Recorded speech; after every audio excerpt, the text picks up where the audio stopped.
అవును త్రిపుర గారు. అయితే నేను వెంటనే ఆఫీస్కి వెళ్తాను. నేను వస్తాను. మన ముగ్గురం వెళ్దామక్క. మీరిద్దరూ వద్దు.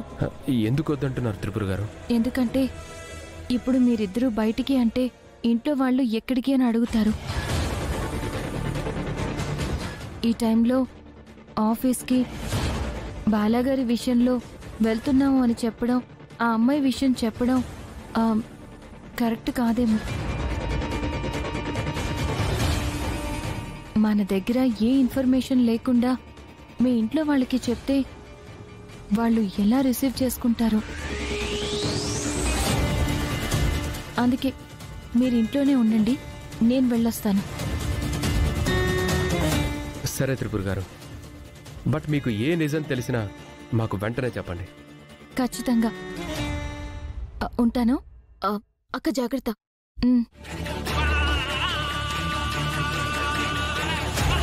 వామ్మో, ఈ త్రిపుర నిత్య విషయంలో తవ్వడం మొదలుపెట్టింది.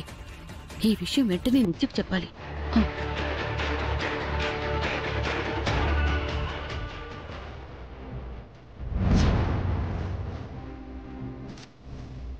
రేపు బాలాతో నా పెళ్ళి. ఆ పెళ్ళైపోతే బాల ఆస్తి మొత్తం నాదే. ఆ ఆస్తి నా చేతికొచ్చాక నేను గేమ్ ఆడడం మొదలు పెడతాను. అప్పుడు నేనెవరో అందరికీ తెలుస్తుంది.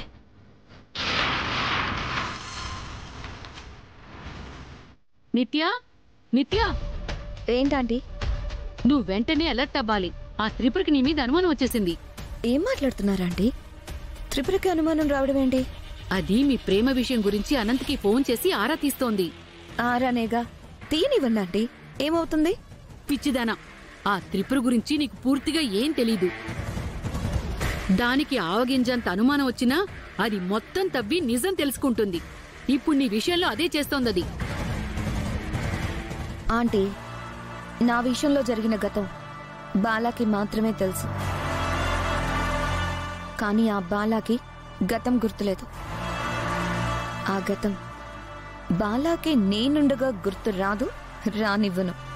ఓకే? ఇంకా ఆ త్రిపుర ఎలా గతం తెలుసుకుంటుంది? నీ ఓవర్ కాన్ఫిడెన్స్ తో ఆ త్రిపురని తక్కువ అంచనా వేసావనుకో, అది నీ గతం మొత్తం బట్టబయలు చేస్తుంది. ఎలా చేస్తుందా ఆంటీ? ఇప్పుడు ఆ త్రిపుర అనంత్కి ఫోన్ చేసింది.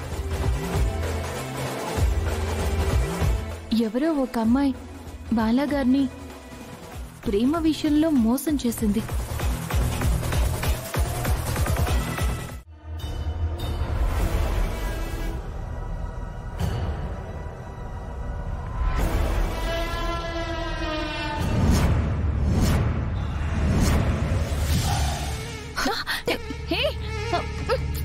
వదులు! ఎవరు నువ్వు? ఎవరు నువ్వు? వదులు! నా చేతుల్లో ఉన్న డైరీ తీసుకుంటున్నావంటే బాలాగారి గతంలో ఉన్న అమ్మాయివి నువ్వేనా? నువ్వేనా బాలాగారిని మోసం చేసింది? ఎవరు నువ్వు? వదులు!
ఎవరి అమ్మాయి?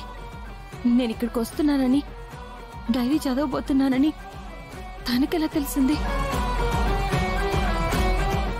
బాలాగారిని గతంలో మోసం చేసిన అమ్మాయి ఈ అమ్మాయి అయ్యుంటుంది.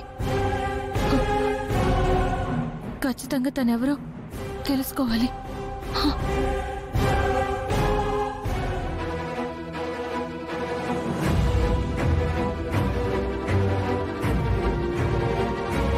ఈ పిల్లేంటి నన్ను ఇరికించేసి వెళ్ళిపోయింది?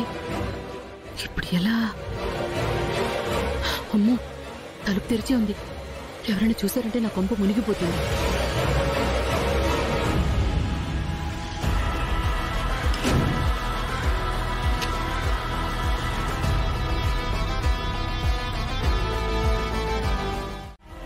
అవునండి, అనుకోకుండా సడన్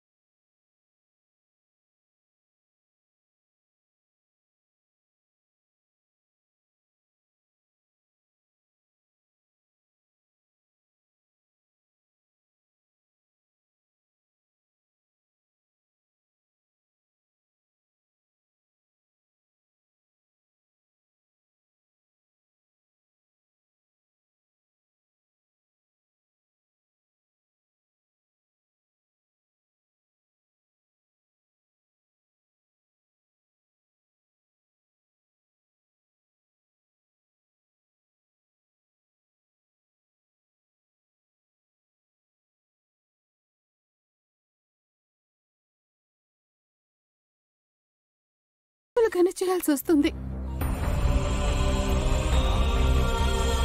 మన చేతుల్లో ఏముంది యశోదా? ఆ దేవుడు ఇలాగైనా మన వాళ్ళని కరుణించాడని తృప్తిపడు. ఎలాగైనా మన కన్నయ్య మారితే మనకదే చాలు. యశోదా, చిన్న చిన్న వాటికి ఎమోషన్ అవ్వకు. సర్లే, ముందు నువ్వు వెళ్ళి ఆ నిత్యాకి రేపొద్దున్నే లేవాలి, ఇంట్లో పూజ చేసి తర్వాత గుడికెళ్లాలని చెప్పు. అలాగే అత్తయ్య. వెళ్ళు.